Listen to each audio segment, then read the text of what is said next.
Hey, Magic fans, we're back again. Baulder Gate Commander Legends Leaks Part 3 here on a beautiful Friday, the 20th.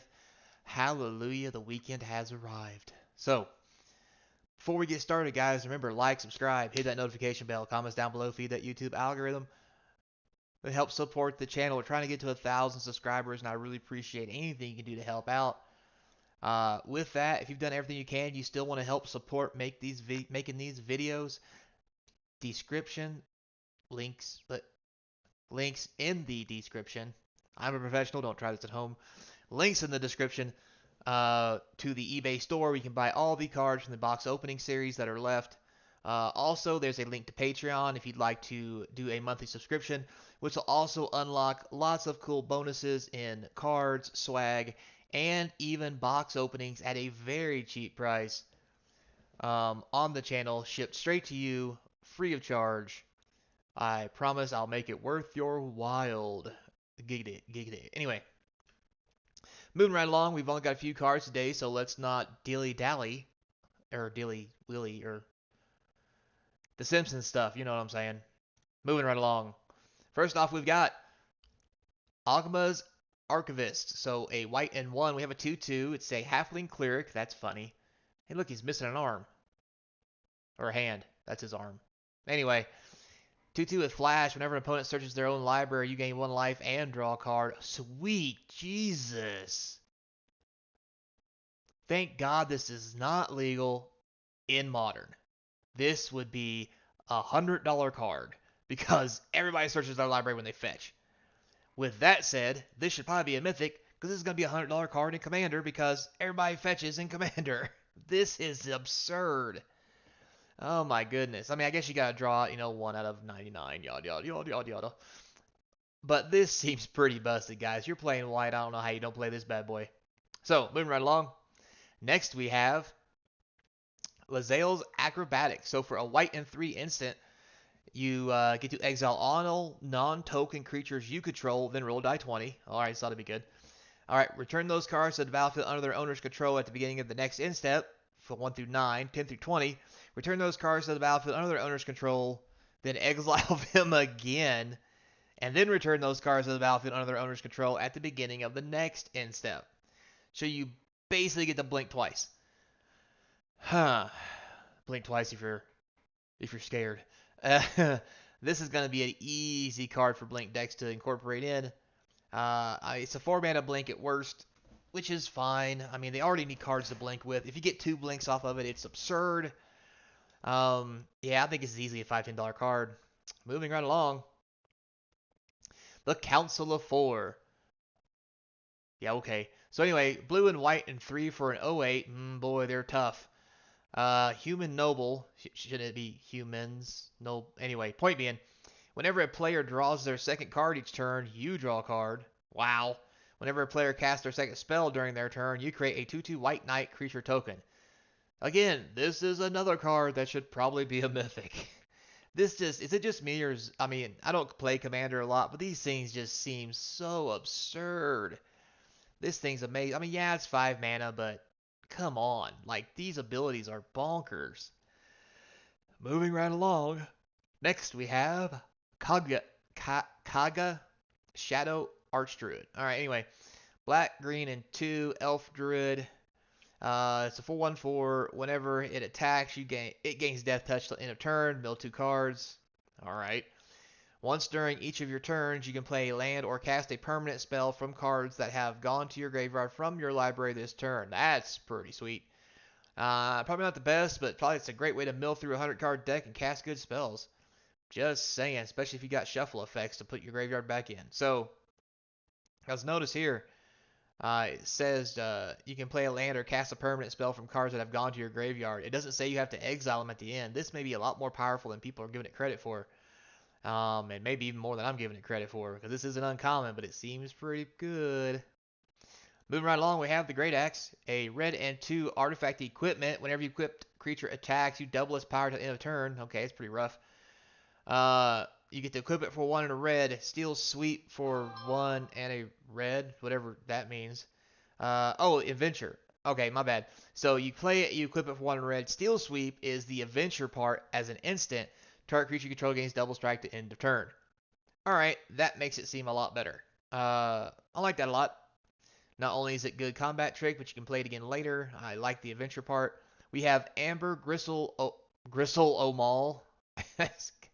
Oh my goodness. Anyway, red and 3 for a 3/3 dwarf cleric with haste. Whenever Amber, yeah. Anyway, whenever she attacks, you can discard your hand. If you do, draw a card for each player being attacked. Choose a background. Um, I mean, this is a pretty good card. If you have no cards in hand, you could be like, discard my hand. I attacked one player, draw one card. I like it. I think it might be a little undercosted. It's a 3/3 for 4.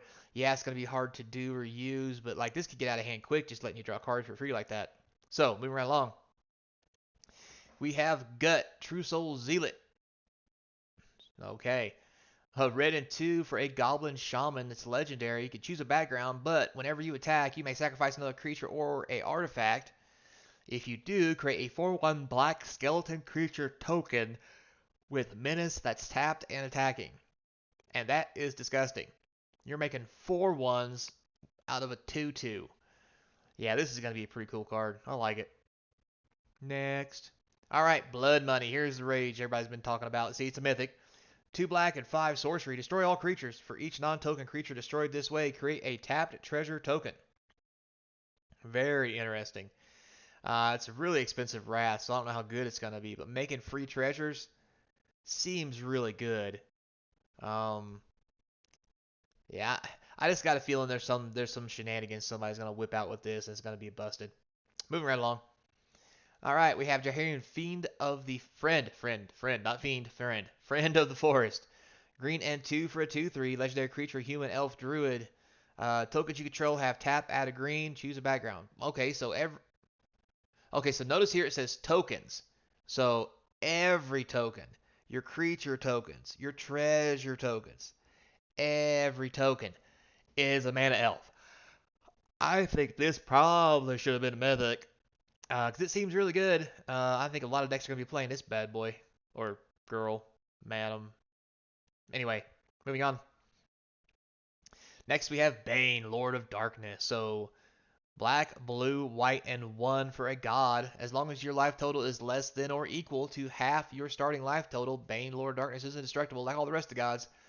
He's a 5/2 that whenever another non-token creature you control dies, target opponent may have you draw a card. If they don't, you may put a creature with equal or lesser toughness from your hand onto the battlefield. Ooh, I likey. I can see shenanigans already. This is probably gonna be a very expensive card. Call it a hunch. Moving on, we have Wild Blade of Frontiers. Red and 1 for a 1/1 legendary creature, human warlock. If you would roll 1 or more dice, instead roll that many dice plus 1 and ignore the lowest roll. Whenever you roll 1 or more dice, put a +1/+1 counter on Wild Blade. Oh, that's pretty cool. So not only is it not just another dice rolling technique, but it lets you put counters on when you roll 1 or more. Okay, so yeah, it doesn't get +1/+1 counters for the number of dice you roll. That would have been busted. But still, it's a cheap card to get out there and start that dice rolling with. So I like it. I think it's pretty good. Next here we have, good God, Raga Gore Guts Boss. Anyway, so this thing's a red and a green and 2 for a 4/4 human boar, if that's a thing. Each creature you control with a mana ability gets +2/+2. Alright, so your elves get bigger. Whenever a creature you control with a mana ability attacks, untap it. Wow. Whenever you cast a spell, if at least 7 mana was spent to cast it, untap target creature gets +7/+7, gains trampled at the end of turn. Sweet Jesus. Yeah, so this is going to be a thing in some decks. Just saying. Yeah. Moving right along. Next we have the Mirror of Life trapping. For 4 colorless, you get an artifact. It says whenever a creature enters the battlefield, if it was cast, you exile it, then return all other permanent cards exiled with Mirror of Life tapping to the battlefield under their owner's control. So, okay, so this sounds weird, but let me just kind of lay it down for you. So you have this in play. You cast a creature, or you cast a creature and it enters the battlefield. You exile that creature, then return all other permanent cards exiled with Mirror of Life tap. So for example, the first creature gets exiled, it stays away. The next creature you cast goes to exile, and the other creature comes out. Now this says whenever a creature enters the battlefield. So this includes your opponent's stuff. So shenanigans galore. There's some sick individual out there who's going to make a deck based around this. It's just going to confuse people until they give up. And kudos for you, and I hope to God I never play your deck. Anyway, moving right along. Next we have Descend into Avernus. So for a red and 2, we have an enchantment. At the beginning of your upkeep, put 2 descent counters on it. Then each player makes X treasure tokens and deals X damage to each player. Each player makes X treasure tokens and deals X damage to each player, where X is the number of descent counters on Descent into Avernus. So you get 2 treasures, take 2 damage, then get 2 treasures, and then each player make. Excuse me. All right, so it's you get 2 treasures, take 2 damage, and then you get 4 treasures, take 4 damage. Then you get 6 treasures, take 6 damage. Jesus, this is just gonna be absurd. I mean, I can see this as a win con. I'm sure there's some kind of weird shenanigans out there, like Form of the Dragon, where your life total is back to 15, and or something, or maybe you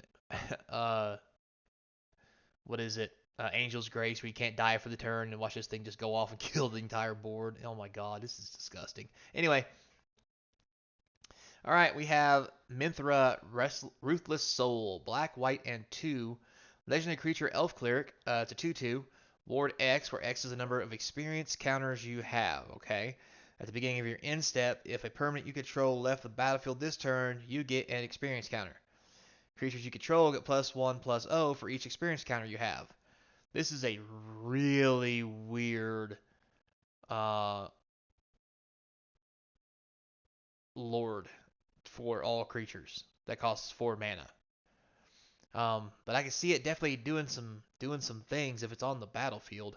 Because I mean, your experience counters don't go away, so you could technically keep them up and then maybe get us back out of your graveyard later, put it into play, and have so many experience counters that you just decimate somebody. Because like once you get to like 10 or 11 experience counters because of shenanigans, then this thing has ward 10 or 11, and how do you kill it? So yeah, this is gonna be a fun card for someone. Next, we have the Veteran Soldier. So for white and 1, it's a background. Commander creatures you own have whenever this creature attacks a player, if no opponent has more life than that player, each opponent creates a 1/1 white soldier creature token that's tapped and attacking that player. Yep, sounds like a fun time. Probably won't see much play though. Dragon Cultist. Alright, so for red and 4, it's a background enchantment. At the beginning of your end step, if a source you control dealt 5 or more damage this turn, create a 4/4 red dragon creature token. Alright, this might see play. Because there's lots of ways to deal 5 damage. It ain't got to be to the player. It could be to a creature. You may be spitting out 4/4 dragons before you know it. So yeah, look out for this one. Next we have Thrakus the Butcher. So for a red, green, and 3, you get a 3/4 with trample. It's a dragon peasant. Okay. Whenever Thrakus the Butcher attacks, double the power of each dragon you control to end a turn. Jeez. So this is going straight into the dragon decks, for all you guys who didn't know that. This seems like a pretty good card. I bet a foil version of this is going to be pretty pricey. Alright, so moving on. Next. Oh, there is no next. We're all done. So thanks a lot, guys, for watching and sticking around here for Baulder Gate Commander Legend Leaks Part 3. Hope you have a good weekend, and if there's any more leaks this weekend, I will also be posting. Don't forget to stay on and keep up with the box opening series. It will be coming to an end for New Capenna here in a couple days. I have some New Capenna boxes that are collector boosters. If someone wants me to open one on the channel for them at a discounted price, hit me up in the description. There's a link to the email in there. Also, you can just jump on Patreon and get it that way too by subscribing for the month. Don't worry, guys. The money you put into this channel will actually come back out to you as well with kickbacks. as in free cards, discounts on boxes, and the whole 9 yards. And if you want to know what that would be, like I said, there's an email in the description. You can feel free to reach out and touch someone. Anyway, so thanks a lot, guys, for watching. I appreciate your time. Have a good weekend if I don't see you again. Well, I'm pretty sure I will. But until then, until next time, be kind. And as always, I hope to see you across from the game table.